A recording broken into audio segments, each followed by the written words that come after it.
Bismillahirrahmanirrahim. Assalamualaikum warahmatullahi wabarakatuh. Alhamdulillahi hamdan katsiran thayyiban mubarakan fih kama yuhibbu rabbuna wa yardah. Ashhadu an la ilaha illallah wahdahu la syarika lah wa ashhadu anna Muhammadan abduhu wa rasuluh. Allahumma salli wa sallim wa barik ala nabiyyina Muhammadin wa ala alihi wa ashabihi wa man tabi'ahum bi ihsanin ila yaumiddin, amma ba'd. Qala Allah ta'ala fil Qur'anil Karim, a'udzu billahi minasy syaithanir rajim. Ya ayyuhalladzina amanu taqullaha haqqa tuqatih wa la tamutunna illa wa antum muslimun. Ikhwani wa akhwati fillah, ma'asyiral muslimin, alhamdulillah, segala puji hanya milik Allah Subhanahu wa taala. Marilah kita memuji Allah karena pada hari ini, pada malam hari ini, Allah Subhanahu wa taala masih memancarkan kepada kita cahaya keimanan serta hidayah sunnah. Dengan itu kita masih bisa alhamdulillah mengamalkan sunnah Rasul ini sallallahu alaihi wasallam. Mudah-mudahan apa yang kita amalkan diterima oleh Allah Subhanahu wa taala. Allahumma amin. Kemudian salawat dan salam kepada Nabi besar Muhammad sallallahu alaihi wasallam. Allahumma salli ala Muhammad wa ala ali Muhammad. Hadirin yang dimuliakan oleh Allah Subhanahu wa taala, sebelum kita masuk kepada pembahasan kita pada malam hari ini, maka ada hal yang mungkin akan kita sampaikan dalam rangka supaya memotivasi kita untuk senantiasa giat di dalam mempelajari ilmu agama ini, kemudian supaya kita bisa kokoh serta bersabar di atas metode beragama yang dicontohkan oleh Rasulullah SAW dan para sahabatnya, dan kita berdoa kepada Allah mudah-mudahan seluruh amalan kita diterima oleh Allah. Pertama, hadirin yang dimuliakan oleh Allah Subhanahu wa taala, seperti yang telah pernah saya sampaikan bahwasanya kita sekarang berada di zaman yang mana orang-orang yang mengamalkan Al-Quran dan Sunnah itu terasing. Kita sekarang berada di masa ghurbatul Islam, terasingnya agama Islam, wa ghurbatu ahli sunnah, dan masa keterasingan ahli sunnah wal jamaah. Karena hadis yang sering kita dengar ya, bahwasanya Rasulullah SAW mengatakan innal Islam bada'a ghariban wa sayaudu ghariban kama bada'a. Islam itu datang dengan keterasingan dan akan kembali terasing sebagaimana awalnya. Maka qadarullah masyafa'al, ini sebagai bentuk cerita ya Pak ya. Jadi beberapa hari yang lalu atau kemarin lah ya, saya diminta karena saya diberi ini ya ruang untuk bisa mengisi pengajian di salah satu jum'iyah ya, salah satu organisasi di Jambi ini, yaitu organisasi Muhammadiyah. Jadi dimintalah untuk mewakili Muhammadiyah karena ada undangan dari pemerintah, dari Menak ya, Kanwil lah acaranya. Jadi sekarang itu ada acara yang namanya sertifikasi lah gitu ya, sertifikasi dai. Namun yang membuat kita agak ini yang materinya gitu, karena di situ ada sosialisasi ya, seseorang harus mengikuti alur yang telah ditetapkan namun tidak sesuai dengan syariat ya. Dan banyak juga di antara pesertanya dari beberapa organisasi itu yang tidak setuju gitu.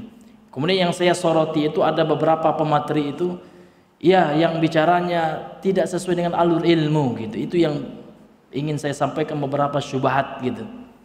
Syubhatnya ya selalu ya menjelek-jelekkan. Katanya Islam yang toleran ya. Namun yang ditampilkan adalah Islam intoleran gitu. Ya, dia mengatakan tidak boleh membid'ah-bid'ahkan.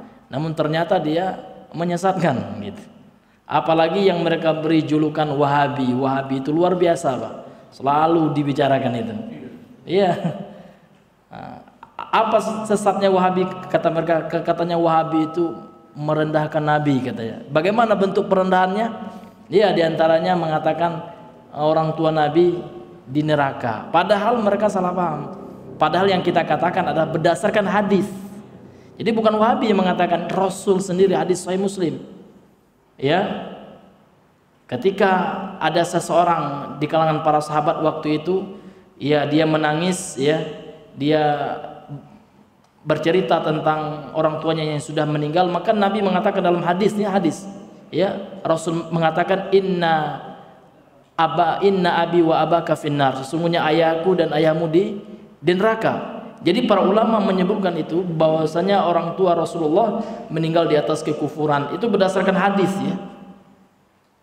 Dan ulama Syafi'iyah sendiri, kalau Bapak bisa lihat kitab yang judulnya Al-Minhaj ala Syarhi Sahihil Muslim, ada kitab Imam Nawawi Syarah Sahih Muslim. Dan Imam Nawawi sendiri yang mengatakan berdasarkan hadis tersebut bahwasanya orang tua Rasulullah, kita bukan sedang merendahkan Nabi, bukan, namun memberitahu berdasarkan hadis Nabi. Nabi sendiri yang mengatakan orang tuanya di mana? Di neraka. Kemudian ini di framing gitu, dan ini dibuat narasi seolah-olah Wahabi itu merendahkan ini, merendahkan, ya. Padahal apakah mereka tidak membaca atau seperti apa, atau tidak belajar atau gimana? Ataukah karena kebencian kepada suatu kaum sehingga mereka tidak adil, sehingga mereka tidak insaf? Padahal Imam Abu Hanifah, ya salah satu imam yang diakui, Pak, salah satu madhab yang mu'tabar, minal madhahibil mu'tabarah, ya dari mazhab yang diakui dalam Islam itu adalah mazhab siapa, Pak? Mazhab Hanifah, ya mazhab Hanafi, ya mazhab apa, Pak? Hanafi. Siapa imamnya yang dinisbatkan ke kemana mazhab ini? Kepada Imam Abu Hanifah, ya Imam, ya Nu'man bin Thabit, ya Abu Hanifah rahimahullah taala. Jadi beliau punya buku yang mana buku ini sangat populer, ya, dan buku ini sudah ma'ruf di kalangan para penuntut ilmu, itu sudah ma'ruf. Beliau punya buku namanya Fikih Akbar, Al-Fiqhul Akbar, fikih besar gitu. Dan buku itu adalah membahas tentang masalah fikih. Dan bukunya sudah banyak yang mensyarah. Di antara yang mensyarah adalah ulama bermazhab Hanafi sendiri, yaitu Syekh Mula Ali Qari. Ya, Syekh Mula Ali Qari ini sudah ratusan tahun yang dulu hidupnya gitu. Dan beliau sampai sanadnya kepada Imam Abu Hanifah, menulis sebuah kitab judulnya Syarhul Fiqhil Akbar li Abi Hanifah An-Nu'man gitu. Syarah penjelasan tentang fikih akbar. Ada matannya Imam Abu Hanifah yang menulis, kemudian syarahnya siapa? Syekh Mula Ali Al-Qari. Ini bukunya, Pak. Dan buku ini bukan buku Wahabi ini, Pak. Ya, ini buku bukan diterbitkan di Saudi, ya. Ini buku diterbitkan oleh Darun Nafais, ya. Di mana, Pak? Di Yordania, di Lebanon, di Lebanon. Lebanon ibu kota Yordania. Nah, lihat halaman keberapa ini, ya. Lihat di buku ini halaman yang ke 220. Imam Abu Hanifah, ya, menuliskan ini akidah beliau gitu. Kenapa beliau menuliskan ini? Memang ada orang-orang yang berakidah tidak seperti ini, yang menyelisih daripada kesepakatan ahlu sunnah. Karena ahlu sunnah, Pak, imam pemazhab itu tidak berbeda pendapat dalam masalah pokok. Dalam masalah akidah usuluddin mereka tidak berbeda. Namun mereka yang berbeda dalam masalah furu'iyah, dalam masalah ijtihadiyah. Ya. Apa kata beliau? Walida wa ammin Nabi sallallahu alaihi wasallam. Ada pembahasan tentang dua orang tua dan paman Nabi, yaitu Abi Thalib. Kata beliau, wa walida Rasulillah, wa walida. Walida itu dua orang tua, Pak, ya. Walidan, ya. Walidani asalnya, karena dia mudhaf dihilangkan nunnya, ya. Wa walida Rasulillah SAW, dan kedua orang tua Nabi sallallahu alaihi wasallam, mata, mereka berdua meninggal, alal kufri, di atas kekufuran. Ini kata Imam Abu Hanifah. Apakah Imam Abu Hanifah Wahabi, ya? Silakan, ya, dikritik. Ini akidah imam mazhab, ya. Jadi ini bukan Wahabi, Pak, ya. Kemudian apa kata pensyarah kitab ini? Ulama yang bermazhab Hanafi juga, Al-Imam Ali Al-Qari, ya, Mula Ali Qari. Hadza raddun ala man qala annahuma mata 'alal iman. Ini adalah bantahan perkataan Imam Abu Hanifah ini adalah bantahan ya bagi atas orang yang mengatakan bahwasanya mereka berdua kedua orang tua Nabi meninggal di atas keimanan. Au mata alal kufri, atau ada orang yang mengatakan memang kedua orang tua Nabi itu meninggal di atas kekufuran gitu ya. Tsumma ahyahumallahu, kemudian suatu ketika Allah menghidupkan mereka berdua dihidupkan oleh Allah gitu. Memang ada juga keyakinan yang mengatakan kedua orang tua Nabi itu mati dalam kekufuran, meninggal dalam kekufuran, kemudian Allah hidupkan mereka berdua, famata fi maqamil iman, lantas kemudian barulah meninggal ya di atas kedudukan gimana atau di atas keimanan. Nah ini kata beliau ini bantahan dari keyakinan yang seperti itu. Jadi ini sangat terang sekali ya. Ini bukan Wahabi gitu Pak ya. Ya. Dan ini adalah keyakinannya para imam ya, para imam madhab. Sehingganya Imam Syekhul Islam Ibnu Taimiyah rahimahullah di dalam akhir ya, beliau menulis sebuah syair ya yang judulnya Lamiyahnya Imam Ibnu Taimiyah. Beliau mengatakan hadza i'tiqadu Syafi'i wa Maliki wa Abi Hanifah tsumma Ahmad yunqalu gitu. Akidah yang kami berada di atasnya ya, ini adalah akidahnya imam empat mazhab ya. Hadza i'tiqadu Syafi'i wa Maliki, ini adalah akidahnya Imam Syafi'i wa Maliki wa Abi Hanifah tsumma Ahmad yunqalu, dan ini adalah akidahnya Imam Abu Hanifah kemudian Imam Ahmad yunqalu, yang dinukilkan, yang beliau nukilkan gitu. Jadi akidahnya para salafiyun ya, akidahnya Ahlussunnah itu adalah akidahnya imam yang empat gitu Pak. Ya, tidak berbeda sama sekali. Ya, coba datangkan buktinya, mana perbedaan. Nah ini hadirin yang dimuliakan oleh Allah, banyak sekali fitnah-fitnah yang lainnya. Kan ada fitnah juga yang mengatakan mereka itu teroris ya, Wahabi itu ya. Radio Roja itu teroris katanya. Sekarang pertanyaan kita, tolong orang yang ngajinya dengan Radio Roja, dengan Ustaz Roja, tolong pernahkah mereka merusak? Tolong datangkan satu aja. Pernah mereka demo enggak? Datangkan buktinya. Jangan hanya berani memfitnah. Karena dalam akidah mereka, keyakinan mereka, demo itu haram. Bagaimana mau merusak Pak? Ya, ada nggak mereka demo? Ada nggak mereka merusak masjid misalkan ya milik kelompok lain, misalkan ya milik orang lain? Nggak ada gitu ya. Namun mereka hanya menyampaikan dakwah ya. Karena dakwah itu tidak hanya al-amru bil ma'ruf, namun dakwah itu harus apa? An-nahyu 'anil munkar. Tidak hanya mengajak orang untuk kebaikan, namun juga mengingkari kemungkaran. Yang bid'ah ya kita bilang bid'ah gitu. Bahkan ada juga doktor ya, pemateri itu mengatakan ya sulit ya kalau kita bawa sistemnya Muhammadiyah itu sulit gitu di tengah masyarakat, nggak diterima kita ya. Masyarakat sukanya tahlilan, katanya nggak boleh tahlilan gitu. Gitu Pak. Jadi memang ujung-ujungnya adalah karena perbedaan pendapatan gitu Pak. Iya, karena mereka sangat risih dengan dakwah ini ya, dakwah sunnah ini. Iya, pendapatan mereka berkurang gitu. Maulid Nabi nggak boleh, padahal di Maulid Nabi itu berapa amplopnya juga itu. Itulah mereka bersatu gitu ya. Sekarang itu Pak sudah mulai mendekati pemerintah untuk apa? Untuk merendahkan dakwah Ahlussunnah. Dan ini bahaya ya, kata-kata Ustaz Yazid, orang yang membenci dakwah Ahlussunnah ini, lihat ntar di akhirat apa yang akan mereka dapatkan gitu ya. Fitnah-fitnah yang mereka lontarkan. Lihat masjid yang dibangun oleh para ikhwah sekalian yang di Bogor yang dikelola oleh Ustaz Yazid ya. Mereka demon ya. Mereka nggak boleh sholat di dalamnya, bahkan mereka samakan Ustaz Yazid dengan kaum munafik. Nauzubillahi min dzalik. Ini luar biasa Pak ya. Ini luar biasa. Sekarang pertanyaan, manakah yang radikal? Apa standar ekstrim dan radikal?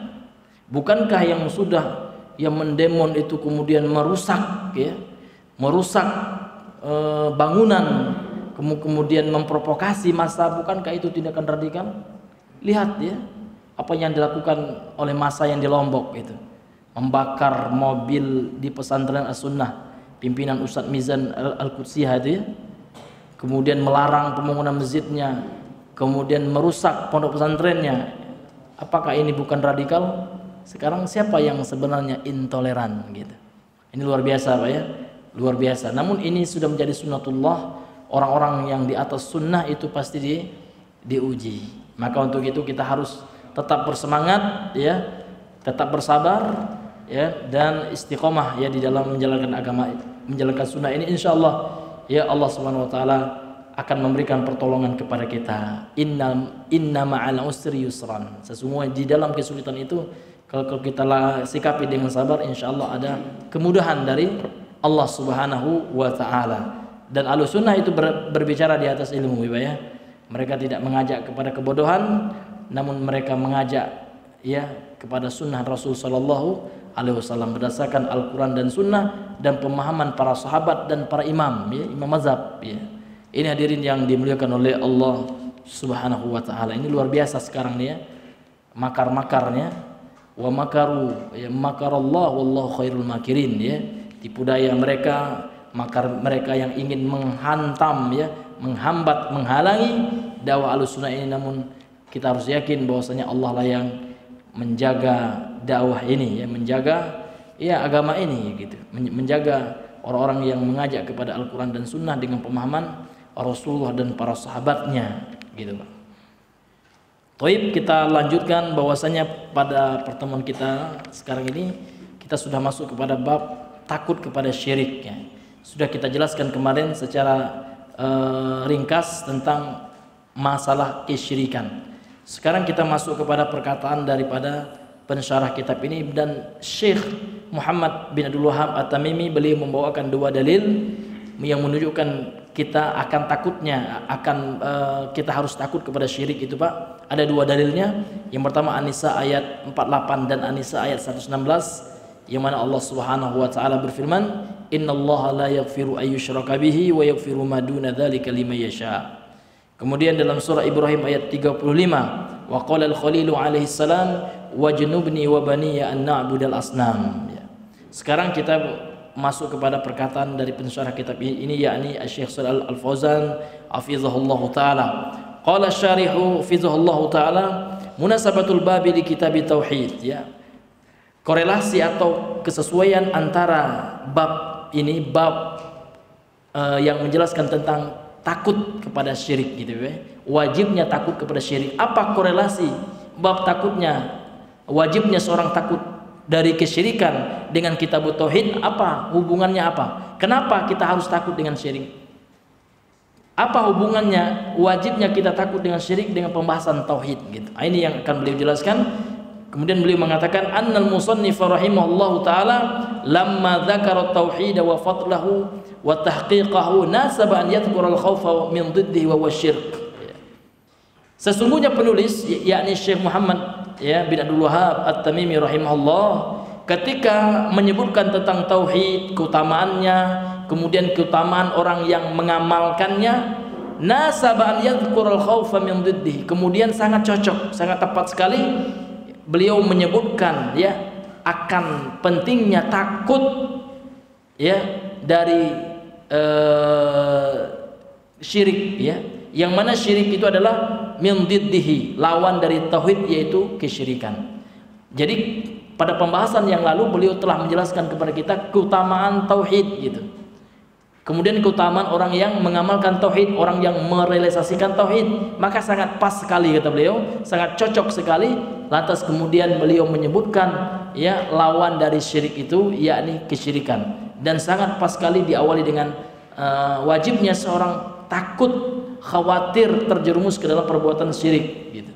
Karena kalau seandainya kita sudah takut nih Bapak Ibu ya, maka insya Allah akan menggerakkan kita, akan mendorong kita untuk meninggalkan perbuatan syirik tersebut. Karena syirik sekarang luar biasa Pak ya, luar biasa. Dan banyak orang yang bersorban ya, penampilan luarnya secara zahirnya seolah-olah dia ahli agama, namun ternyata dia adalah ya ahlus syirk ya, orang yang menyebarkan kesyirikan dengan dalih ilmu hikmah gitu ya, dengan dalil ilmu laduni, dengan dalil ilmu kanuragan, ilmu kesaktian, bla bla bla. Ini semua ada tipuan, baik itu syirik hakiki yang betul-betul mengandalkan ya jin dalam membantu proses kesyirikan mereka, ataupun hanya sekedar bentuk tipuan yang mereka atas namakan suatu karomah, namun ternyata hanyalah trik saja. Nah ini hadirin yang dimuliakan Allah, ini sekarang marak ya Pak ya, bahkan sempat viral gitu ya. Ya ini luar biasa Pak ya. Ini menunjukkan apa? Masih banyak yang membelanya Pak ya, di YouTube itu ya. Masih banyak yang membelanya, percaya gini-gini, na'udzubillah ya. Jadi orang-orang yang tidak mempelajari tauhid itu memang pemahamannya dangkal betul Pak ya. Ya, karena kalau seandainya dia pelajari tauhid, dia akan takut dari perkara-perkara yang seperti itu. Jadi pembahasan kita adalah takut dari syirik. Takut bahasa Arabnya apa Pak? Al-khauf, itu takut. Nah, maka di sini pensyarah kita mengatakan, menjelaskan kepada kita makna mufradat ya, kosakata dari pembahasan kita, yaitu takut dari syirik. Takut itu apa sih gitu? Maka kata beliau, al-khaufu, takut itu adalah tawaqqu'u makruhin wa huwa diddul amni. Takut itu adalah khawatir jatuh kepada sesuatu yang dia tidak senangi, yang dia benci gitu. Jadi takut itu Pak, secara bahasa nih ya, seseorang itu khawatir terjatuh kepada sesuatu yang dia benci. Contoh kita benci apa Pak? Ya kita benci sakit. Nggak ada orang yang mau sakit ya Pak. Mau nggak Pak sakit? Ya secara fitrah orang nggak mau. Baik itu sakitnya tertusuk duri, tertusuk paku, tertusuk beling gitu. Nah, jadi pas ada beling pasti dia ada rasa takutnya ya. Jangan lewat di situ ada beling gitu. Nah, dia ingin khawatir ya, kalau dia tetap jalan di situ dia terkena sesuatu yang dia benci. Nah, itulah makna takut dia secara bahasa, yaitu seorang khawatir ya untuk terjatuh ke dalam sesuatu yang dia tidak sukai, atau sesuatu yang dia benci gitu. Wa huwa diddul amni, takut itu adalah lawan dari kata al-amnu. Al-amnu itu artinya aman. Yang namanya orang takut Pak, was-was Pak ya. Ya, khawatir. Bayangkan Bapak sekarang tinggal di suatu daerah yang dekat dengan laut, kemudian pas waktu itu sedang musim gempa. Kami pernah mengalaminya Pak ya, tahun 2009 itu lagi musim gempa di Padang. Qadarullah kami waktu itu tinggal di Tapilawi Pak ya. Iya, tetap profesi lama sebagai garin gitu Pak ya. Jadi pas digoyang oleh gempa itu, subhanallah Pak, waktu tahun 2009 itu Pak, ada yang lagi mandi ibu-ibu Pak, ya pakai handuk aja keluar gitu, takutnya luar biasa. Iya, ini karena takut, khawatir ya. Jadi takut itu adalah lawan dari aman ya, ada rasa cemas gitu Pak. Dan alhamdulillah ya, kita diberikan nikmat ya, kita bisa damai aman di negara Indonesia ini, alhamdulillah. Maka kita harus mensyukuri nikmat itu Pak, nikmat aman. Kalau Bapak sekarang tinggal di mana Pak? Di zona A misalkan, ya janganlah di Suriah itu lebih parah lagi. Iya, di negara Yaman yang tempat perang itu sangat khawatir Pak. Ya, kita nggak aman gitu. Ya, karena tiba-tiba aja beberapa menit debum ya jatuh rudal gitu ya, nggak aman Pak. Was-was terus kita. Setiap detik kita merasa ya, jangan-jangan ada peluru nyasar kan gitu. Iya, atau Bapak tinggal di Suriah atau Bapak tinggal di negara-negara konflik, itu nggak aman. Itu karena ada rasa takut yang sangat luar biasa. Ya, maka ketika kita tinggal di Indonesia ini, kita bersyukur ya kepada Allah Subhanahu wa taala atas nikmat keamanan. Maka keamanan itu kita utamakan. Ya. Meskipun kita harus bersabar atas kezaliman pemerintah, sabar gitu. Karena kita mengedepankan keamanan. Kalau nggak sabar, apa yang terjadi Pak? Iya, akan terjadi rusuh, demon ya. Ya, kemudian akan terjadilah suatu hal yang tidak diinginkan, sehingga nikmat kedamaian ini, keamanan ini, ya tidak lagi bisa kita rasakan gitu. Iya, akhirnya apa? Terjadilah peperangan ini dan itu gitu Pak. Ini semua adalah nikmat yang besar. Kita masih hidup damai di Indonesia ini mesti kita syukuri nikmat kedamaian tersebut.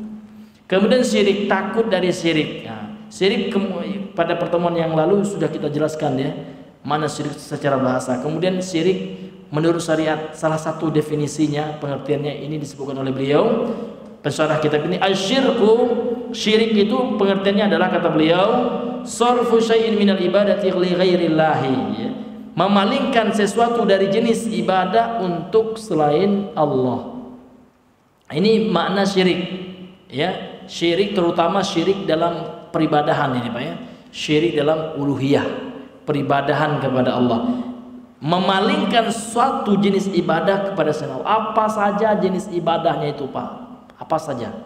Termasuk di situ doa. Karena sekarang hadirin yang dimuliakan oleh Allah, banyak sekali orang yang mengatasnamakan sholawat namun ternyata syirik Pak, ya. Saya pernah dengar soalnya, ya, naik naik bis, ya. Nah, itu diputar, orang sudah merasa itu kan lagu salawat katanya. Padahal liriknya luar biasa Pak. Ya, ada yang mengatakan beristighosah kepada selain Allah, meminta pertolongan kepada selain Allah.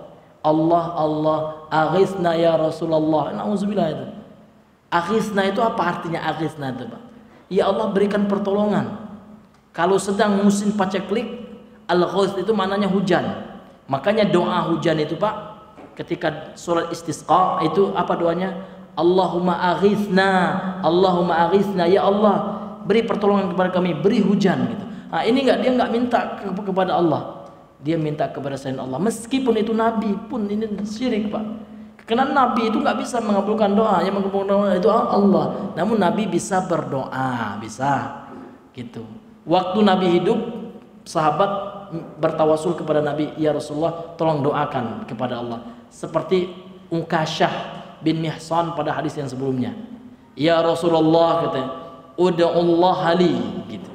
Wahai Rasulullah tolong doakan kepada, bukan dia minta wahai Rasulullah tolong ya Rasulullah, enggak boleh. Namun minta doakan kepada Rasulullah. Kalau gini enggak, Allah Allah aghithna ya Rasulullah, na'udzubillah, ya. Tolong berikan kami pertolongan wahai Rasulullah, na'udzubillah. Kalau kata-katanya bagus Pak, ya kan, Masya Allah cinta Nabi itu. Namun Nabi itu marah nanti Pak, marah, ya. Bahkan Nabi saja, sebagaimana pernah kami sampaikan dalam sebuah hadis, ya, Nabi ketika ada seorang sahabat, sahabat saja nih Pak, ya, sahabat saja ini sedang berkhutbah, ini disebutkan dalam hadis sahih Pak, ya, anna rajulan khotaba 'inda Nabi sallallahu alaihi wasallam. Ada seorang sahabat itu, seorang laki-laki di kalangan sahabat, dia berkhutbah di sisi Nabi. Jadi mungkin di hari Jumat, ya Pak, ya, dia khutbah waktu itu dan Nabi ada gitu, ya. Nah, kemudian sahabat ini mengatakan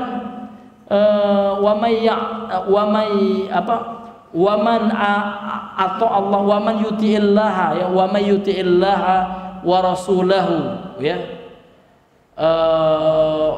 faqad naja gitu. Barang siapa yang mentaati Allah dan Rasulnya, ini bagus perkataan, namun di ujungnya nanti yang dikritik oleh Nabi. Barang siapa yang mentaati Allah dan Rasulnya, sungguh dia beruntung. Wa may ya'sihuma, lihat. Dan barang siapa yang mendurhakai keduanya, ada pakai domir kata ganti huma. Yang pertama dipisah, wa may yuti'illah wa rasulahu, dipisah, ya. Barang siapa yang mentaati Allah wa rasulahu dan rasulnya gitu. Jadi kata Allah dan Rasulnya di redaksi khutbah sahabat ini di awalnya itu Pak dipisah gitu. Kemudian yang keduanya di redaksi yang kedua para sahabat ini mengatakan wa may ya'sillah wa may ya'sihuma gitu, ya. Wa may ya'sihuma, dan barang siapa yang bermaksiat kepada keduanya faqad khasira gitu, ya. Atau saya lupa redaksinya gitu, ya, maka sungguh dia celaka gitu, merugi. Maka ketika mendengar redaksi yang kedua ini tidak dipisah lagi gitu, ya, namun digabung dengan wa may ya'sihuma gitu, pakai domir huma, maka Rasul mengatakan bi'sal khatibu anta, lagi khutbah itu langsung Nabi luruskan gitu. Bi'sal khatibu anta, seburuk-buruk khatib adalah kamu. Kemudian Nabi mengatakan jangan engkau katakan ya'sihuma, jangan engkau samakan aku dengan Allah, katanya. Namun engkau katakan wa may ya'sillaha wa rasulahu gitu. Barang siapa yang bermaksud kepada Allah dan Rasulnya, sebutkan Nabi, jangan digabung gitu. Itu saja Nabi sangat marah. Ya, karena di situ ada penyamaan antara Allah dan Rasulnya, dan ini bisa menjurus kepada kesyirikan, dan Nabi sangat tegas membantahnya. Dan ini ya, terdapat dalam hadis yang sahih, ya ini terdapat dalam hadis yang sahih, kalau nggak salah itu ya diriwayatkan oleh Imam Muslim dalam sahihnya. Ini Pak, nah, sekarang ada orang yang minta, ya na'udzubillah, ya minta kepada, ya na'udzubillah min zalik, ya minta kepada siapa Pak? Ya minta kepada Nabi. Ya, hadis ini adalah diriwayatkan oleh Imam Abu Dawud, ya. Ya, kemudian juga ada hadis ini diriwayatkan oleh Imam Muslim. Ini saya bacakan redaksi lengkapnya. Anna rajulan khutbah 'inda Nabi. Ada seseorang ya, khutbah 'inda Nabi, dia berkhutbah di samping Nabi ya. Faqala wa may yuti'illah wa rasulah.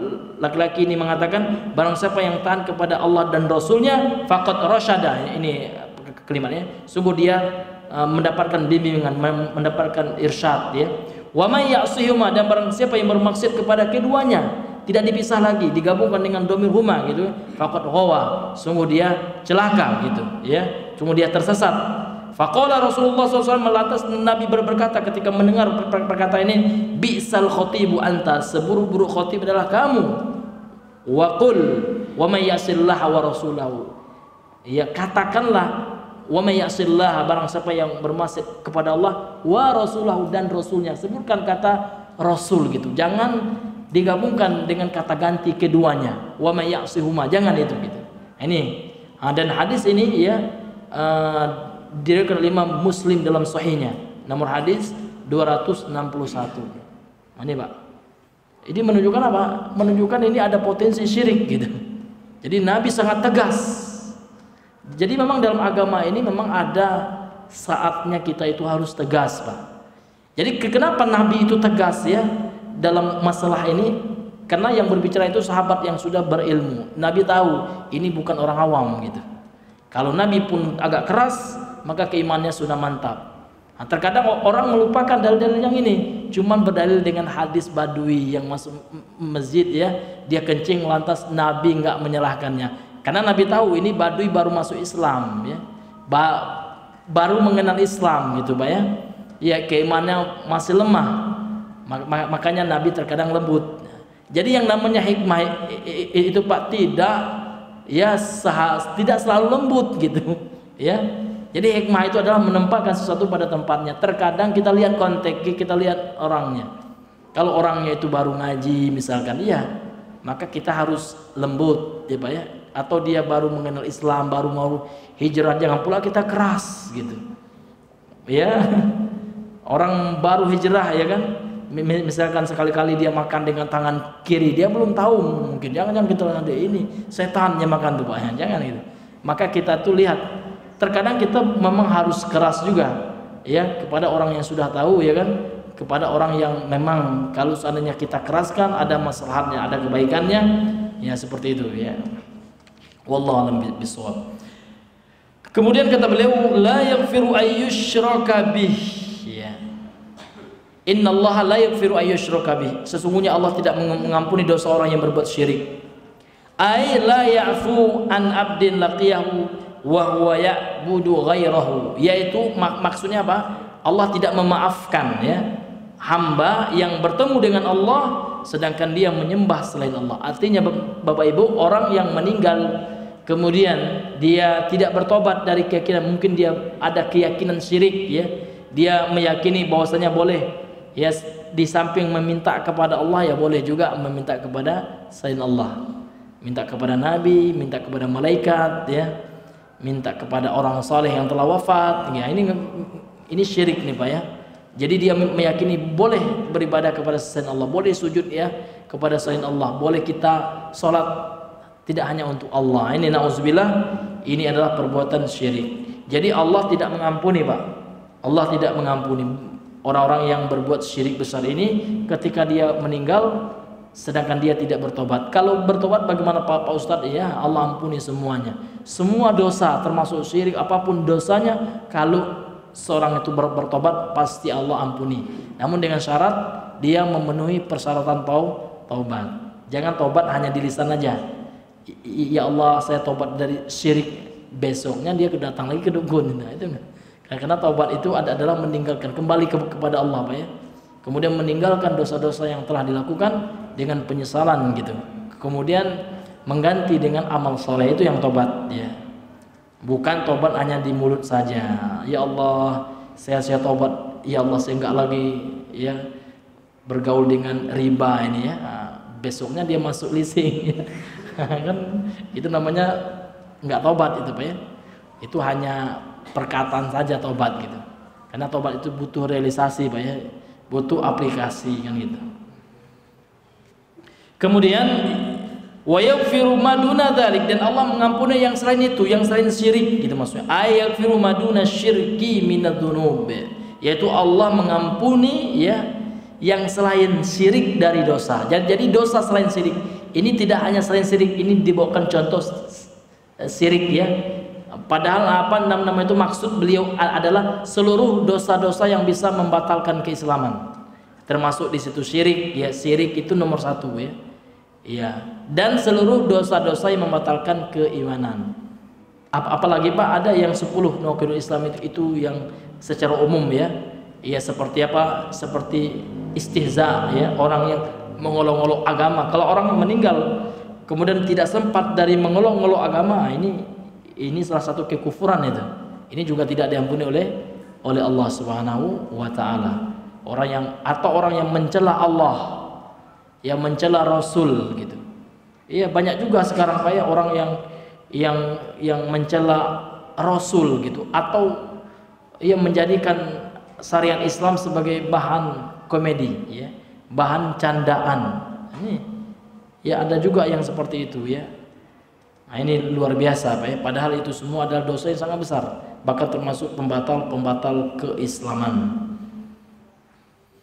Kemudian kata beliau, liman yasha, bagi siapa yang Allah kehendaki. Apa maksudnya? Ay liman yasha'ul maghfirata lahu min ibadi hasba fadlihi wa hikmatihi, yaitu bagi siapa yang Allah kehendaki Allah berikan maghfirah, Allah berikan ampunan untuknya dari para hamba-hambanya, hasba fadlihi, hal ini sesuai ya dengan keutamaan Allah, wa hikmatihi, dan sesuai dengan kebijaksanaannya. Jadi Allah mengampuni dosa selain syirik dan dosa yang selain pembatal keislaman dan keimanan. Jadi kalau ada orang yang meninggal membawa dosa besar Pak, namun dosa besar ini ternyata bukan termasuk dosa pembatal keislaman, maka penting ya Bapak baca buku yang judulnya pembatal keimanan ya, yang 10 pembatal keimanan itu sudah diringkas oleh penulisnya dari kitab-kitab para ulama, baik itu para ulama akidah maupun para fuqaha, ulama fikih. Kalau Bapak baca buku-buku fikih klasik Pak, di bab-bab yang terakhir itu ada pembahasan namanya babur riddah ya. Bab pembahasan tentang riddah itu masalah murtad. Perkara-perkara yang bisa membuat orang itu murtad itu apa, itu dibahas oleh ulama. Ya, di antaranya itu adalah seperti ada orang yang mengharamkan apa yang Allah halalkan ini. Ya. Tahrimu ma halallah, mengharamkan apa yang Allah halalkan, atau sebaliknya menghalalkan apa yang Allah haramkan. Ini sepakat ulama nih Pak, ini termasuk nawaqidul Islam, ini termasuk riddah, sebab murtad ya. Beda dengan orang pelaku dosa besar Pak, namun dia tidak menghalalkannya, dia yakin itu haram ya, yakin saya Pak ya.